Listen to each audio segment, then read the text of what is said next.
सफर चलता रहा और अब वो सिर्फ एक दिन में ही अंटार्कटिका के कोस्ट पे पहुंचने वाले थे। लेकिन फिर 18 जनवरी 1915 को पहली मुसीबत ने उनका रास्ता रोक दिया।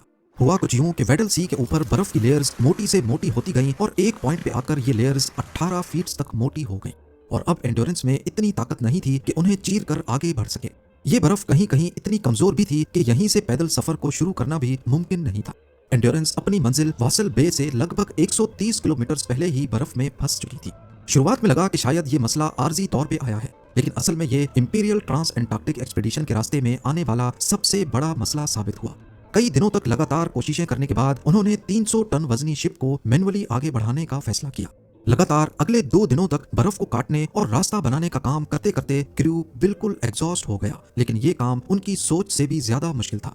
कई दिनों की मेहनत के बाद वो शिप को महज 300 मीटर तक ही आगे बढ़ा सके, लेकिन उसके बाद एंड्योरेंस दोबारा फंस गई। 1 महीने तक शिप को आजाद करवाने की कोशिश